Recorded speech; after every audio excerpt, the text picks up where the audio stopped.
ಆಕಾಶವಾಣಿ ಮೈಸೂರು.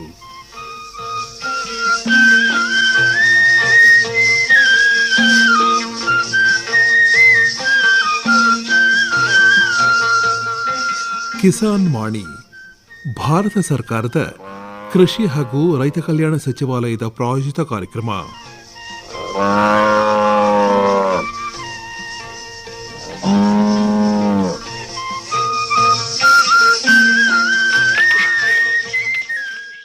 ರೈತ ಬಾಂಧವರಿಗೆಲ್ಲ ನಮಸ್ಕಾರ.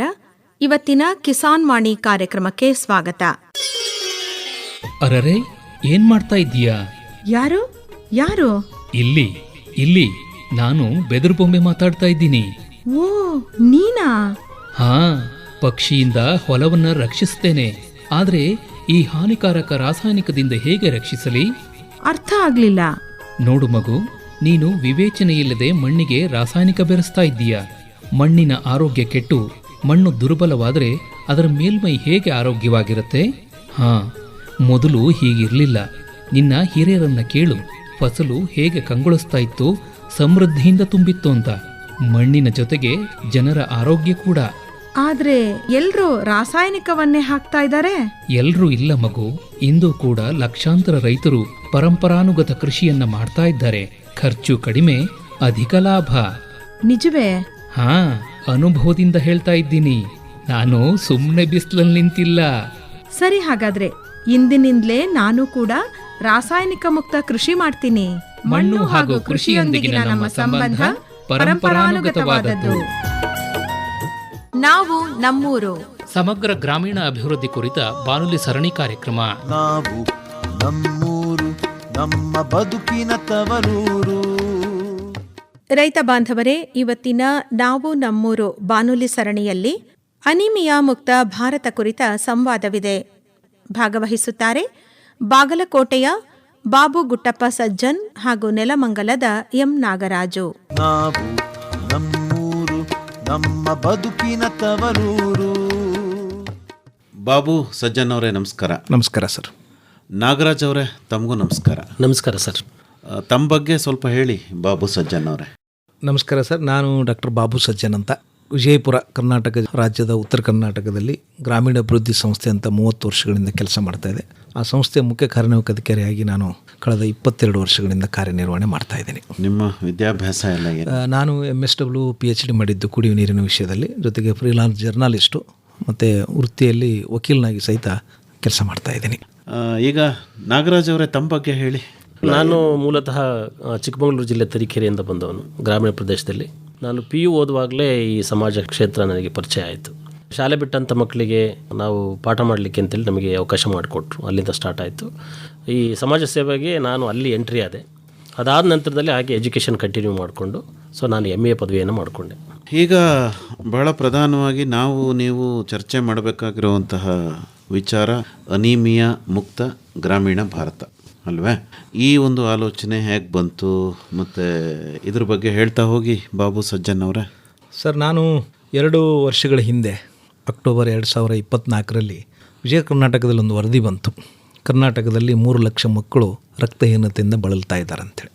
ಅದನ್ನು ಅಭ್ಯಾಸ ಮಾಡಿದ ಮೇಲೆ ಒಂದಿಷ್ಟು ಮಾಹಿತಿಯನ್ನು ಸಂಗ್ರಹ ಮಾಡಿದೆ. ಏನಿದು ಅನೆಮಿಯಾ, ರಕ್ತಹೀನತೆ ಅಂದರೆ ಏನು, ಹೆಂಗಾಗುತ್ತೆ ಏನಂತ. ಅದನ್ನ ಇಟ್ಕೊಂಡು ನಮಗೆ ಒಂದೇನೆಂದರೆ ಬಂದಂಥ ವಿಷಯಗಳನ್ನು ಅಡ್ರೆಸ್ ಮಾಡಲಿಕ್ಕೆ ನಮ್ಮದೇ ಆದ ಒಂದು ಪದ್ಧತಿ ಏನಂದರೆ ಸಂಬಂಧಪಟ್ಟವ್ರ ಜೊತೆ ಚರ್ಚೆ ಮಾಡೋದು. ಆ ವಿಜಯಪುರದಲ್ಲಿ ಒಂದು ವರದಿ ಬಂದ ಮೇಲೆ ನಾನು ನಮ್ಮ ಸ್ನೇಹಿತರು ಈ ಕಾರ್ಯಕ್ರಮವನ್ನು ಸ್ಪಂದನ ಅಂತ ಇನ್ನೊಂದು ಸಂಸ್ಥೆ ಇದೆ, ಮಹಾದೇವ್ ದೇವರಂತ, ಅವ್ರು ಕೂಡಿಯಾಗಿ ಟಿ.ಬು ಬಾಲನ್ ಅಂತ ಹೇಳಿ ನಮ್ಮ ಜಿಲ್ಲಾಧಿಕಾರಿಗಳಿದ್ದರು.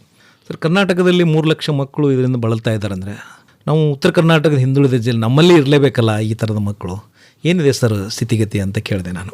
ಜಿಲ್ಲಾಧಿಕಾರಿಗಳು ತುಂಬ ಆತ್ಮೀಯರು, ಒಳ್ಳೆಯ ಸ್ಪಂದನೆ ಮಾಡ್ತಕ್ಕಂಥ ಜಿಲ್ಲಾಧಿಕಾರಿಗಳು, ಭಾಳಷ್ಟು ಕಾರ್ಯಕ್ರಮದಲ್ಲಿ ಅವರೊಟ್ಟಿಗೆ ಕೆಲಸ ಮಾಡ್ತಿದ್ದೆವು. ಸಜ್ಜನವರು ಒಳ್ಳೆಯ ವಿಷಯ, ಅನಿಮಿಯಾ ಬಹಳ ಮುಖ್ಯವಾದ ವಿಚಾರ.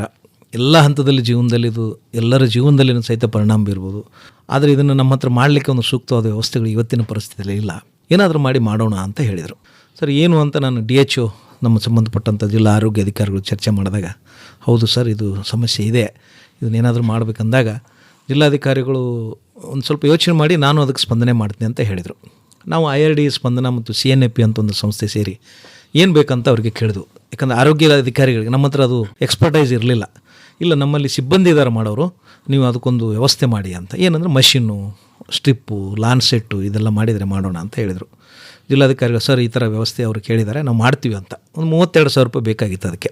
ಸೊ ಅಷ್ಟು ಹಣವನ್ನು ಕೂಡಿಸಿ ಒಂದು ವ್ಯವಸ್ಥೆಯನ್ನು ಜಿಲ್ಲಾಧಿಕಾರಿಗಳು ಹೇಳಿದಾಗ ಇಲ್ಲಿನ ಆಸ್ಪಿರೇಷನಲ್ ತಾಲೂಕಲ್ಲೇ ಮಾಡಬೇಕು, ಅತ್ಯಂತ ಹಿಂದುಳಿದ ಬ್ಲಾಕ್ ಅಂತ ವಿಜಯಪುರ ಜಿಲ್ಲೆಯಲ್ಲಿ ಅದನ್ನೊಂದು ತಾಳಿಕೋಟೆ ಅಂತ ತಾಲೂಕನ್ನು ಮಾಡಿದ್ದಾರೆ. ಇಲ್ಲ ಅಲ್ಲೆಲ್ಲ ಪ್ರಯೋಗಗಳು ಅಲ್ಲೇ ಆಗಬೇಕು, ಭಾರತ ಸರ್ಕಾರದ ನಿರ್ದೇಶನ ಇದೆ, ಅಲ್ಲೇ ಮಾಡೋಣ ಅಂತ ಹೇಳಿದರು. ಅದಕ್ಕೋಸ್ಕರ ನಾವು ಆ ಪ್ರಯೋಗವನ್ನು 32,000 ರೂಪಾಯಿ ಕಲೆಕ್ಟ್ ಮಾಡಿ ಒಂದು ಮಿಣಜಿಗೆ ಅಂತ ಒಂದು ಗ್ರಾಮದಲ್ಲಿ ಶುರು ಮಾಡಿದೆವು.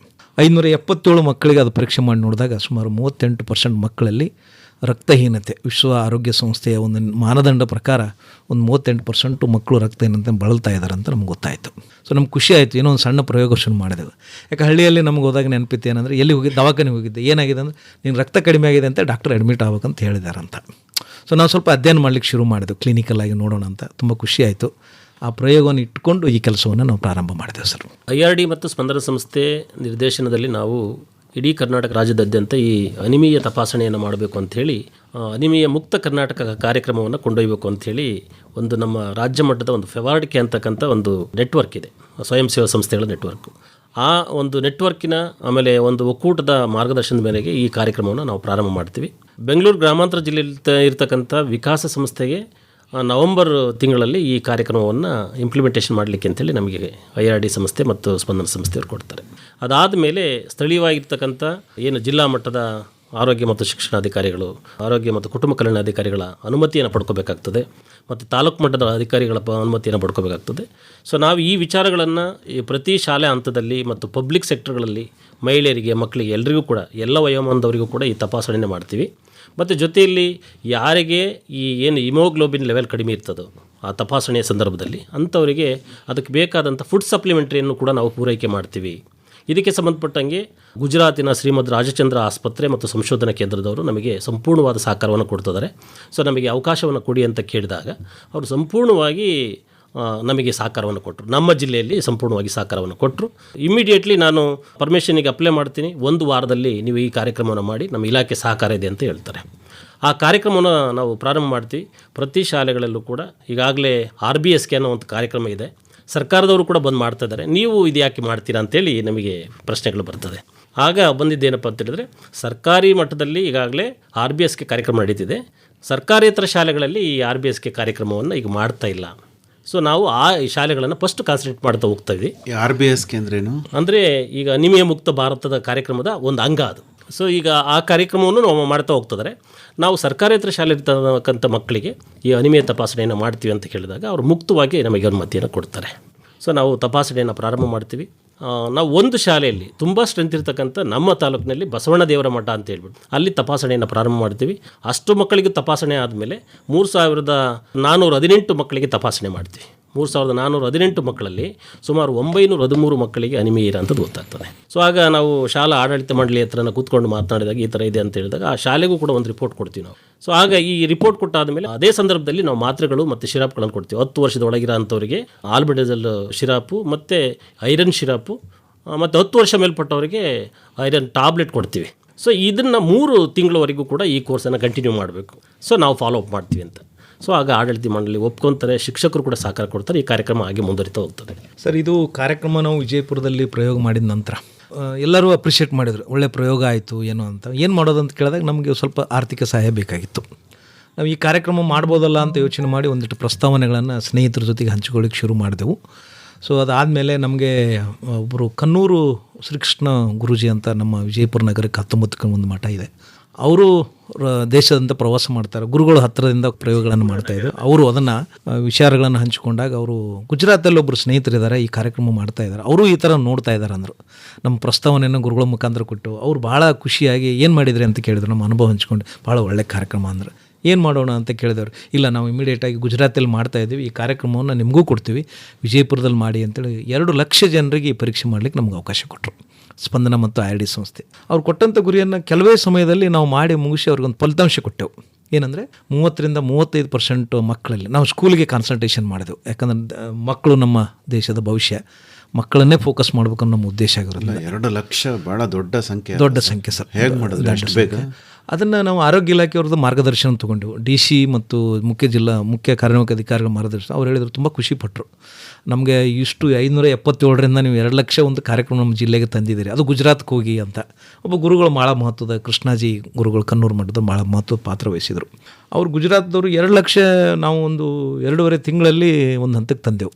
ಅಂದರೆ ತಂಡಗಳನ್ನು ಮಾಡಿ ಮತ್ತು ಪ್ಯಾರಾಮೆಡಿಕಲ್ ಓದಿದಂಥ ನಿರುದ್ಯೋಗಿ ಯುವಕ ಯುವತಿಯರನ್ನು ಗುರುತಿಸಿ ತರಬೇತಿ ಕೊಟ್ಟು ನಿಜವಾಗ್ಲೂ ಆರೋಗ್ಯ ಇಲಾಖೆಯವರು ನಮ್ಗೆ ಭಾಳ ಸಹಕಾರ ಕೊಟ್ಟರು. ಹೆಂಗೆ ಮಾಡಬೇಕು ಏನು ಮಾಡ್ಬೇಕಂತ. ಗುಜರಾತ್ ಟೀಮ್ ಬಂದು 1 ವಾರ ನಮ್ಮ ಜೊತೆಗೆ ಇದ್ದು ಇಡೀ ಕಾರ್ಯಕ್ರಮನ ಹೇಗೆ ತೊಗೊಂಡೋಗ್ಬೇಕು, ಅದೊಂದಿಷ್ಟು ತಾಂತ್ರಿಕ ವಿಷಯಗಳಿದೆ ಸರ್. ಮಷಿನ್ಸು, ಆಪ್ರೇಟಿಂಗು, ಎಂಟ್ರಿ, ಈ ಡಾಟಾ ಹೆಂಗೆ ಬರುತ್ತೆ, ಇದನ್ನು ಹೆಂಗೆ ಬಳಸ್ಕೋಬೇಕು ಅಂಥೇಳಿ. ಇದು ಬರೀ ಸ್ಕ್ರೀನಿಂಗ್ ಮಾಡೋದು, ಟೆಸ್ಟ್ ಮಾಡೋದು ಮಾತ್ರ ಸರ್. ಅವೇರ್ನೆಸ್ ಮಾಡೋದು ಒಂದು ಮುಖ್ಯ ಕಾರ್ಯಕ್ರಮ. ನಾವು ಅವೇರ್ನೆಸ್ ಮಾಡ್ತೀವಿ. ಮಗುವಿಗೆ ಎಷ್ಟು ಬಂದಿದೆ ಅಂತೇಳಿ ಮಗುವಿಗೆ ಒಂದು ಕರಪತ್ರ ಕೊಟ್ಟು ಮಗುವಿನ ರಿಸಲ್ಟ್ ಕೊಟ್ಟು ಮನೆಗೆ ಕಳಿಸ್ತೀವಿ. ಪಾಲಕರ ಮುಖಾಂತರ ಶಾಲೆಯಲ್ಲಿರ್ತಂಥ ಗ್ರೂಪ್ಗಳ ಮುಖಾಂತರ ಮೆಸೇಜ್ ಹಾಕ್ತೀವಿ, ನಿಮ್ಮ ಮಗುವಿಂದ ಇವತ್ತು ಪರೀಕ್ಷೆ ಮಾಡಿದ್ದೀವಿ, ಎಷ್ಟು ಬಂದಿದೆ. ಆ ಮೆಡಿಸಿನ್ ಕೊಟ್ಟ ಮೇಲೆ ಈ ಮೆಡಿಸಿನ್ ಮಹತ್ವ ಏನಂತ. ಮೆಡಿಸಿನ್ ಆ್ಯಕ್ಚುಲಿ ಇದು ಮೆಡಿಸಿನ್ ಅನ್ನೋಕ್ಕಿಂತ ಸಪೋರ್ಟಿಂಗ್ ಮೆಡಿಸಿನ್ ಅಂತ. ಅಯನ್ ಪೋಲಿಕ್, ಕಬ್ಬಿಣದ ಅಂಶ ಬರ್ತಕ್ಕಂಥ ಒಂದು ಕಾರ್ಯಕ್ರಮ. ಅವರು ಗುಜರಾತ್ನವರು 2 ಲಕ್ಷ ನೀವು ಮಾಡಲಿಕ್ಕೆ ಸಾಧ್ಯ ಆಯಿತು ಈ ಕಾರ್ಯಕ್ರಮವನ್ನು, ನಿಮ್ಮಲ್ಲಿ ಕರ್ನಾಟಕದಲ್ಲಿ ಈ ಕಾರ್ಯಕ್ರಮ ಅವಶ್ಯಕತೆ ಇದೆ ಅಂತಂದು. ಆವಾಗ ಬಂದದ್ದು ನಮ್ಮ ಒಕ್ಕೂಟ. ನಾನು ಕಳೆದ 30 ವರ್ಷಗಳಿಂದ ಕೆಲಸ ಮಾಡುವಾಗ ಕರ್ನಾಟಕದಲ್ಲಿ ಒಂದು 3-4 ಒಕ್ಕೂಟ ಜೊತೆಗೆ ಕೆಲಸ ಮಾಡ್ತಾಯಿದ್ದೀನಿ ನನ್ನ ಅನುಭವದಿಂದ. IRD ಏನು ಗ್ರಾಮೀಣ ಅಭಿವೃದ್ಧಿ ಸಂಸ್ಥೆಗೆ ಒಂದು ಸ್ಟ್ರೆಂತ್ ಏನಂದರೆ ಬೇರೆ ಸಂಸ್ಥೆಗಳನ್ನು ಒಗ್ಗೂಡಿಸಿ ಕೆಲಸ ಮಾಡ್ತಕ್ಕಂಥ ಸುಮಾರು 5 ಕಾರ್ಯಕ್ರಮಗಳನ್ನು ಅನುಭವ. ಉದಾಹರಣೆಗೆ ಕೋವಿಡ್ನಲ್ಲಿ ಒಂದು ಲಸಿಕೆ ಹಾಕತಕ್ಕಂಥ ಕಾರ್ಯಕ್ರಮ ಬಂತು. ನಮಗೆ 2 ಸಂಸ್ಥೆಗಳು, ಅಜಿಂ ಪ್ರೇಮ್ಜಿ ಫೌಂಡೇಶನ್ ಭಾರತ ದೇಶಕ್ಕೆ ಒಂದು ದೊಡ್ಡ ಸಂಸ್ಥೆ, ದಾನಿ ಸಂಸ್ಥೆ. ಧ್ವನಿ ಫೌಂಡೇಶನು ನಮ್ಮ ಸ್ವಯಂ ಸೇವಕ ಕ್ಷೇತ್ರದಲ್ಲಿ ದೊಡ್ಡ ಪ್ರಮಾಣದ ಸಂಸ್ಥೆ. ಈ ಸಂಸ್ಥೆಗಳು ಎರಡೂ ಸಹಾಯ ಮಾಡಿದಾಗ ಸುಮಾರು ಒಂದು 8 ಲಕ್ಷ ಜನರಿಗೆ 2 ಡೋಸ್ ವ್ಯಾಕ್ಸಿನೇಷನ್ ಹಾಕ್ತಕ್ಕಂಥ ಕೆಲಸ IRD ತುಂಬ ರಿಸ್ಕ್ ತೊಗೊಂಡು ಒಂದು 300 ಜನ ಸಿಬ್ಬಂದಿಗಳನ್ನು ತೊಗೊಂಡು ಇಡೀ ಜಿಲ್ಲೆಯಲ್ಲಿ ಈ ಕೆಲಸವನ್ನು ಮಾಡಿದೆವು. ಅವರು ತುಂಬ ಖುಷಿಪಟ್ಟರು. ಅದು ಒಬ್ಬರೇ ಮಾಡುವಂಥ ಕಾರ್ಯಕ್ರಮ ಆಗಿರಲಿಲ್ಲ. ನಮ್ಮ ಜೊತೆಗೆ 9 ಸಂಸ್ಥೆಗಳನ್ನು ಆಯ್ಕೆ ಮಾಡಿ ಅವ್ರಿಗೆ ಒಂದೊಂದು ಏರಿಯಾ ಕೊಟ್ಟು ತರಬೇತಿ ಕೊಟ್ಟು ಕಾರ್ಯಕ್ರಮ ಮಾಡೋದು ತುಂಬ ಅಚ್ಚುಕಟ್ಟಾಗಿ ಮಾಡೋದು. ಅದಕ್ಕಿಂತ ಮುಂಚೆ ಇನ್ನೂ 1-2 ಕಾರ್ಯಕ್ರಮ ಬಾಗಲಕೋಟೆ, ಬೆಳಗಾವಿ, ವಿಜಯಪುರ ಜಿಲ್ಲೆಯಲ್ಲಿ ಸುಮಾರು 10 ಸಂಸ್ಥೆಗಳನ್ನು ಸೇರಿಸೋ. ಸೊ ಈ ಸ್ಟ್ರೆಂತ್ ನಮಗೇನು ಅನ್ನಿಸ್ತಂದರೆ, ದಾನಿ ಸಂಸ್ಥೆಗೂ ನಮಗೆ ಕಾಂಬಿನೇಷನ್ ಆಯಿತು. ಅದ್ರ ಜೊತೆಗೆ ಮಹೇಶ್ ಚಂದ್ರ ಗುರು ಅಂತೇಳಿ ನಮ್ಮ ಪೇವಾಡ್ ಕರ್ನಾಟಕದ ಅಧ್ಯಕ್ಷರಿದ್ದಾರೆ, ಸಮಾನ ಮನಸ್ಕರು. ಅವ್ರ ಜೊತೆ ಚರ್ಚೆ ಮಾಡಿದಾಗ ಅವರು ದಾನಿ ಸಂಸ್ಥೆ ಅಂದರೆ ಕರ್ನಾಟಕದಲ್ಲಿ ಖಂಡಿತ ಅವಶ್ಯಕತೆ ಇದೆ ಅಂತ ಒಂದು ಒಳ್ಳೆ ರಿಪೋರ್ಟನ್ನು ಮಾಡಿಕೊಟ್ಟು ಅವ್ರು ಹೇಳಿದರು, ನಮಗೊಂದು ಒಳ್ಳೆ ರಿಸಲ್ಟ್, ಖುಷಿಯಾಗಿದೆ ನೀವು ಮಾಡಿದ್ದಂತ. ಇಲ್ಲ, ನಾವು ಇದನ್ನು ಕರ್ನಾಟಕದಲ್ಲಿ ಎಕ್ಸ್ಟೆಂಡ್ ಮಾಡಬೇಕು, ಹೇಗೆ ಮಾಡ್ತೀರಿ ನೀವು, ಯಾಕೆ ಇದನ್ನು ಎಕ್ಸ್ಟೆಂಡ್ ಮಾಡಬಾರ್ದು ನಾವು ಹೇಳಿದ್ವಿ. ಅದನ್ನು ಯೋಚನೆ ಮಾಡಿದ್ವಿ ಫೇವಾರ್ಡ್ ಕರ್ನಾಟಕ ಅಧ್ಯಕ್ಷರು ಮತ್ತು ಪದಾಧಿಕಾರಿಗಳು ಕೂಡ್ಕೊಂಡು. ನಮಗೆ 1000 ಸಂಸ್ಥೆಗಳೊಂದು ಒಕ್ಕೂಟ, 1000 ಸದಸ್ಯ ಸಂಸ್ಥೆಗಳಿದ್ದಾವೆ. ಇಲ್ಲಿ 2-3 ವಿಚಾರ ಇದೆ. ಸದಸ್ಯ ಸಂಸ್ಥೆಗಳನ್ನು ಸಾಮರ್ಥ್ಯ ಅಭಿವೃದ್ಧಿ ಮಾಡಬೇಕು. ಸದಸ್ಯ ಸಂಸ್ಥೆಗಳನ್ನು ನಾವು ಯಾಕೆ ಗುರುತಿಸ್ತೀವಿ ಅಂದರೆ, ಸ್ಥಳೀಯವಾಗಿ ಅವ್ರದ್ದೇ ಆದ ಒಂದು ಅನುಭವ, ಸಂಪರ್ಕ, ಸಂವಾದ ಮತ್ತು ಆ ವಿಷಯದ ಮೇಲೆ ಪರಿಣಿತಿ ಹೊಂದಿರ್ತಾರೆ. ಆ ಸ್ವಯಂ ಸೇವಾ ಸಂಸ್ಥೆಗಳನ್ನು ಗುರುತಿಸಿ ಫೇವಾರ್ಡಿಂದ ಒಂದು ತೀರ್ಮಾನ ಮಾಡಿದೆವು. ಇದು ಕಾರ್ಯಕ್ರಮ IRD ಮತ್ತು ಸ್ಪಂದನ ಇಡೀ ಕರ್ನಾಟಕ ತುಂಬ ಮಾಡಲಿಕ್ಕೆ ನಮ್ಮ ಫೇವಾರ್ಡ್ ಏನಿದೆಯಲ್ಲ, ನಾವು ಈಗ ಉದಾಹರಣೆಗೆ ಸ್ಪಂದನ ಸಂಸ್ಥೆ ಮಹಾದೇವ್ ದೇವರವರು ನಮ್ಮ ಜಿಲ್ಲಾ ಒಕ್ಕೂಟದ ಕಾರ್ಯದರ್ಶಿಗಳು, ನಾನು ಕಾರ್ಯದರ್ಶಿಯಾಗಿ ಅಧ್ಯಕ್ಷರಾಗಿ ರಾಜ್ಯ ಒಕ್ಕೂಟದಲ್ಲಿ ಒಂದು ಕಾರ್ಯಕಾರಿ ಸಮಿತಿಯ ಸದಸ್ಯನಾಗಿ ನನಗನ್ನಿಸ್ತು ಈ ಜವಾಬ್ದಾರಿಯನ್ನು ನಾವು ಒಟ್ಟಾಗಿ ನಿಭಾಯಿಸೋಣ ಅಂಥೇಳಿ. ಕೂತು ಮಾತಾಡಿದಾಗ ನಾವು ಹೇಗೆ ಮಾಡ್ಬೋದು ಅಂತ ಹಂತವಾಗಿ ಇಡೀ ಕಾರ್ಯಕ್ರಮವನ್ನು ರಾಜ್ಯದ 31 ಜಿಲ್ಲೆಗಳಿಗೆ ವಿಸ್ತರಣೆ ಮಾಡಲಿಕ್ಕೆ ಸುಮಾರು 31 ಸ್ವಯಂ ಸೇವಾ ಸಂಸ್ಥೆಗಳನ್ನು ಸೇರಿಸಿಕೊಂಡು 350ರಿಂದ 400 ಜನ ಸಿಬ್ಬಂದಿಗಳು ನಿರುದ್ಯೋಗಿ ಯುವಕ ಯುವತಿಯರಲ್ಲಿ ಕೆಲಸ ಮಾಡ್ತಾಯಿದ್ದಾರೆ. ಹಾಗಾಗಿ ಈ ಕಾರ್ಯಕ್ರಮವನ್ನು ಹಂತವಾಗಿ ಎಕ್ಸ್ಟೆಂಡ್ ಮಾಡ್ಕೋತ ಬಂದೆವು. ತುಂಬ ಒಳ್ಳೆಯ ರಿಸಲ್ಟ್ ಬರ್ತಾಯಿದೆ. 14 ರಾಜ್ಯಗಳಲ್ಲಿ ಈ ಕಾರ್ಯಕ್ರಮ ಆಗ್ತಾಯಿದೆ. ಈ ಕಾರ್ಯಕ್ರಮಕ್ಕೆ ನಮಗೆ ಶ್ರೀಮಂತ ರಾಜಚಂದ್ರ ಹಾಸ್ಪಿಟಲ್ ಮತ್ತು ರಿಸರ್ಚ್ ಸೆಂಟರ್ ಅಂತೇಳಿ ಗುಜರಾತಲ್ಲಿ ಧರ್ಮಪುರ ಒಂದು ತಾಲೂಕು ಹೆಡ್ ಕ್ವಾರ್ಟರಲ್ಲಿ ಸುಮಾರು 223 ಎಕರೆದಲ್ಲಿ ಒಂದು ಆಸ್ಪತ್ರೆ ಇದೆ. ಅವರು ತುಂಬ ಸೇವೆಯನ್ನು ಮಾಡ್ತಾಯಿದ್ದಾರೆ ಟ್ರೈಬಲ್ ಸೇರಿ. ಅವರು ಆರೋಗ್ಯಕ್ಕೋಸ್ಕರ ಶ್ರೀಮಂತ ರಾಜಚಂದ್ರ ಲವ್ ಆ್ಯಂಡ್ ಕೇರ್ ಅಂತ ಒಂದು ಯೂನಿಟನ್ನು ಓಪನ್ ಮಾಡಿದ್ದಾರೆ. ಅಲ್ಲಿ ಆರೋಗ್ಯಕ್ಕೆ ಸಂಬಂಧಪಟ್ಟಂಥ ಉಚಿತವಾಗಿ ಬಡವರಿಗೆ, ವಿಶೇಷವಾಗಿ ಸಮಾಜದಲ್ಲಿ ತುಳಿತಕ್ಕೊಳಗಾದವರಿಗೆ ಈ ಕಾರ್ಯಕ್ರಮ ಅನುಷ್ಠಾನ ಮಾಡ್ತಾರೆ. ಅವರು ಸುಮಾರು 10 ಥರದ ಕಾರ್ಯಕ್ರಮಗಳಿದೆ. ಅದರಲ್ಲಿ ಅನೆಮೆಯ ಕಾರ್ಯಕ್ರಮ ಒಂದು ಕಾರ್ಯಕ್ರಮವನ್ನು ಶಾ ಹ್ಯಾಪಿನೆಸ್ ಫೌಂಡೇಶನ್ ಮತ್ತು ಸರ್ವಮಂಗಳ ಫ್ಯಾಮಿಲಿ ಟ್ರಸ್ಟ್ ಅಂತ ಹೇಳಿ ಭಾರತೀಯರು ಅಮೇರಿಕದಲ್ಲಿ ಏನು ವಾಸವಾಗಿದ್ದಾರೆ ಅವರು ದಾನ ಕೊಟ್ಟಂಥ ಒಂದು ಕಾರ್ಯಕ್ರಮ ನಡೀತಾ ಇದೆ. ಸೊ ಅವರು ನಮಗೆ 2 ಲಕ್ಷ ಕೊಟ್ಟರು. ಆನಂತರ ದಾನಿ ಸಂಸ್ಥೆಗಳು ಸಪೋರ್ಟಿಂದ ನಾವು ಇನ್ನೂ ಸಂಸ್ಥೆಗಳನ್ನ ಹೆಚ್ಚಿಗೆ ಮಾಡೋದು. ಇವತ್ತು ಸುಮಾರು 31 ಸ್ವಯಂ ಸೇವಾ ಸಂಸ್ಥೆಗಳು ಕರ್ನಾಟಕದಲ್ಲಿ ಕೆಲಸ ಮಾಡ್ತಾಯಿದ್ದಾವೆ. ಹಂತವಾಗಿ ಮಾಡ್ಕೊಂಡು ಹೋದಾಗ ನಾವು ಕಳೆದ ಜೂನ್ ಅಂತ್ಯಕ್ಕೆ ನೋಡಿದಾಗ ಸುಮಾರು 18.5 ಲಕ್ಷ ಜನರಿಗೆ ಈ ಕಾರ್ಯಕ್ರಮವನ್ನು ನಾವು ಚೆಕ್ ಮಾಡಿದ್ದು, ಜೊತೆಗೆ ಉಚಿತವಾಗಿ ಔಷಧ ಕೊಟ್ಟಿರುವಂಥದ್ದು. ಇಲ್ಲಿ ಬರೀ ಔಷಧ ಮತ್ತು ಚೆಕ್ ಮಾಡೋದು ಮಾತ್ರ ಅಲ್ಲ ಸರ್, ನಾವು ಸ್ವಯಂ ಸಂಸ್ಥೆ ನಮ್ಮ ಜವಾಬ್ದಾರಿಗಳೇನೆಂದರೆ, ಸರ್ ಅನೆಮಿಯಾ ಇದೆಯಲ್ಲ, ಡಾಕ್ಟರ್ಸ್ ಇದನ್ನು ಹೇಗೆ ಡಿಫೈನ್ ಮಾಡ್ತಾರಂದರೆ clinical doctors it's A silent killer ಅಂತ. ಬೇಸಿಕಲಿ ಇದು ನಮ್ಮ ದೇಹದಲ್ಲಿರ್ತಕ್ಕಂಥ ಕೆಂಪು ರಕ್ತ ಕಣದ ವ್ಯತ್ಯಾಸ ಆಗ್ತಕ್ಕಂಥದ್ದು. ಅದು ನಮ್ಮ ಜೀವನ ಶೈಲಿ, ನಮ್ಮ ಆಹಾರ ಪದ್ಧತಿ ಅದೆಲ್ಲದರ ಮೇಲೆ ಅವಲಂಬನ ಆಗಿರುತ್ತೆ. ಹಾಗಾಗಿ ಇಲ್ಲಿ ನಾವು ಏನು ಮಾಡ್ತಾ ಇದ್ದೀವಿ ಅಂದರೆ ಶಾಲೆಗಳಲ್ಲಿ ಹೋದಾಗ ವಿಶೇಷವಾಗಿ ಮತ್ತು ಸಮುದಾಯಕ್ಕೆ ಹೋದಾಗ ಅವೇರ್ನೆಸ್ ಕಾರ್ಯಕ್ರಮಗಳನ್ನು ಮಾಡ್ತೀವಿ ಸರ್. ಹಾಡಿನ ಮುಖಾಂತರ, ಬೀದಿ ನಾಟಕಗಳ ಮುಖಾಂತರ, ಪಾಂಪ್ಲೆಟ್ಗಳನ್ನು ಕೊಡೋದ್ರ ಮುಖಾಂತರ, ಪೋಸ್ಟ್ಗಳನ್ನು ಅಂಟಿಸೋ ಮುಖಾಂತರ ಏನಂದರೆ ಇದು ಏನಿದೆ ಅಂತ ನೋಡ್ಕೊಳ್ಳಿ, ಆನಂತರ ಇದಕ್ಕೆ ನಾವು ಯಾವ ರೀತಿ ಸ್ಪಂದನೆ ಮಾಡಬೇಕು, ಅಭಿವೃದ್ಧಿ ಮಾಡ್ಬೇಕಂತ. ಶಾಲೆಗೆ ಹೋದ ತಕ್ಷಣ ಮಕ್ಕಳಿಗೆ ಕ್ಲಾಸ್ ರೂಮ್ಗೆ ಹೋಗಿ ಮಾತಾಡ್ತೀವಿ. ಯಾರಿಗಾದರೂ ತಲೆ ಸುತ್ತು ಬರುತ್ತಾ, ಅಭ್ಯಾಸ ಮಾಡೋದ್ರೆ ನಿರಾಸಕ್ತಿ ಬರುತ್ತಾ, ಅಮ್ಮ ಅಭ್ಯಾಸ ಮಾಡೋದ್ರೆ ನಿಮ್ಗೆ ಬೇಜಾರಾಗುತ್ತಾ, ಪ್ರಾರ್ಥನೆಗೆ ನಿಂತಾಗ ತಲೆ ಸುತ್ತು ಬೀಳ್ತೀರಾ ಅಂತ ಕೇಳಿದಾಗ ಯಾರು ಅಂತ ಹೇಳಿದಾಗ ಮಕ್ಕಳು ಕೈ ಎತ್ತಾರೆ. ಯಾಕೆ ಮಕ್ಕಳಿಗೆ ನಾವು ಮುಂದೆ ಏನು ಹೇಳಿಕೊಂತೀವಿ ಅಂತ ಅವ್ರಿಗೆ ಗೊತ್ತಿರಲ್ಲ. ಸರ್ ನನಗೂ ಹಿಂಗಾಗತ್ತೆ, ಸರ್ ನನಗೂ ಹಿಂಗಾಗತ್ತೆ ಅಂತ. ಅಂದರೆ ಇವೆಲ್ಲವೂ ಸಹಿತ ನಮ್ಮ ರಕ್ತಹೀನತೆಯ ಲಕ್ಷಣ. ಜೊತೆಗೆ ಯಾರಿಗಾದರೂ ಕೈ ಉಗುರು ತುಂಬ ಬೆಳಗಾಗಿದೆಯಾ, ಕಣ್ಣು ಅಂಗಲು ತುಂಬ ಬೆಳಗಾಗಿ ಕಾಣ್ತಾ ಇದೆಯಾ ಅಂತಂದಾಗ ಆ ಲಕ್ಷಣಗಳು ನಮ್ಮ ಸಿಬ್ಬಂದಿಗೂ ಗೊತ್ತಾಗುತ್ತೆ, ಜನರಿಗೂ ಗೊತ್ತಾಗುತ್ತೆ. ಸೊ ಈ ಥರ ನಾವು ಅಡ್ರೆಸ್ ಮಾಡ್ಕೊಂಡು ಹೋಗಿ ನಾವು ಎಲ್ಲಿಗೆ ಬಂದಿದ್ದೀವಿ ಅಂದರೆ ಇವತ್ತು ನಮಗೊಂದು ಕಾನ್ಫಿಡೆನ್ಸ್ ಬಂದಿದೆ. ನಮ್ಮ ದಾನಿಗಳು ಹೇಳಿದರು 2 ಲಕ್ಷದಿಂದ ಇವತ್ತು 25 ಲಕ್ಷಕ್ಕೆ ನಾವು ಸೆಪ್ಟೆಂಬರ್ ಎಂಡಿಗೆ 25 ಲಕ್ಷ ಜನರಿಗೆ ಗುರಿ ಮುಟ್ತಾ ಇದ್ದೀವಿ. ಸೊ ಈ ಸ್ಟ್ರೆಂತು ನಮ್ಮಲ್ಲಿ 1000 ಸಂಸ್ಥೆಗಳಿದೆ ಎಲ್ಲ ಜಿಲ್ಲೆಗಳಲ್ಲಿ. ಇವತ್ತು 21 ಜಿಲ್ಲೆಗಳಲ್ಲಿ ಕಾರ್ಯಕ್ರಮ ಟೇಕ್ ಆಫ್ ಆಗಿದೆ. 10 ಜಿಲ್ಲೆಗಳಲ್ಲಿ ಬೇರೆ ಬೇರೆ ಹಂತಗಳಲ್ಲಿ ಕಾರ್ಯಕ್ರಮ ಪ್ರಾರಂಭ ಆಗ್ತಾಯಿದೆ. ಸೊ ಈ ಕಾರ್ಯಕ್ರಮ ಮುಂದಕ್ಕೆ ತೊಗೊಂಡು ಹೋಗಬೇಕು. ಕರ್ನಾಟಕದ ಸುಮಾರು ಒಂದು 5 ಕೋಟಿ ಜನರಿಗೆ ಮುಟ್ಟಬೇಕು ಅನ್ನುವಂಥ ಗುರಿಯನ್ನು ಫೆಬ್ರವರಿಗೆ ನಾವು ಇಟ್ಕೊಂಡಿದ್ದೀವಿ ಇವತ್ತು. ಸೊ ನಮಗೆ ಈಗ ಸ್ವಯಂ ಸೇವಾ ಸಂಸ್ಥೆಗಳನ್ನು ಈ ವಿಚಾರದಲ್ಲಿ ಆಯ್ಕೆ ಮಾಡುವಂಥ ಸಂದರ್ಭದಲ್ಲಿ ಇಡೀ ಕರ್ನಾಟಕ ರಾಜ್ಯದಲ್ಲಿ ಫೆಬ್ರವರಿಗೆ ಯಾವ್ಯಾವ ಸ್ವಯಂ ಸೇವಾ ಸಂಸ್ಥೆಗಳು ಆರೋಗ್ಯ ಕ್ಷೇತ್ರದಲ್ಲಿ ಕೆಲಸ ಮಾಡ್ತವೆ ಅಂತೇಳಿ ಮೊದಲು ಆಯ್ಕೆ ನಡೀತದೆ. ಸೊ ಅಂಥ ಸಂದರ್ಭದಲ್ಲಿ ಮೊದಲನೇ ಬಾರಿಗೆ ಸುಮಾರು 18 ಸಂಸ್ಥೆಗಳನ್ನು ಆಯ್ಕೆ ಮಾಡಿಬಿಟ್ಟು ಅದರಲ್ಲಿ ನಮ್ಮ ಸಂಸ್ಥೆಗಳು ಕೂಡ ಆಯ್ಕೆ ಆಗ್ತವೆ. ಸೊ ನಮಗೆ ಅನಿಮಿಯಾ ಅನ್ನೋದು ಒಂದು ಹೊಸ ವಿಚಾರ ಆಗಿರ್ತದೆ. ಸೊ ಅದ್ರ ಬಗ್ಗೆ ಎಲ್ಲ ತರಬೇತಿಯನ್ನು ಪಡ್ಕೊಂಡು ಈ ಕಾರ್ಯಕ್ರಮವನ್ನು ಪ್ರಾರಂಭ ಮಾಡ್ತೀವಿ. ನಾವು ಶಾಲೆ ಹಂತಕ್ಕೆ ಹೋದಾಗ ಭಾಳ ಖುಷಿ ಆಗ್ತದೆ. ಶಾಲೆಗೆ ಹೋಗ್ಬಿಟ್ಟು ಮೊದಲಿಗೆ ನಾವು ಒಂದು ಅರಿವು ಕಾರ್ಯಕ್ರಮ ಮಾಡೋಂಥ ಸಂದರ್ಭದಲ್ಲಿ ಅನಿಮಿಯಾ ನಿಮಗೆ ಗೊತ್ತಾ ಅಂತ ಕೇಳಿದಾಗ ಈವನ್ನು ಟೀಚರಿಗೂ ಕೂಡ ಗೊತ್ತಿರಲ್ಲ.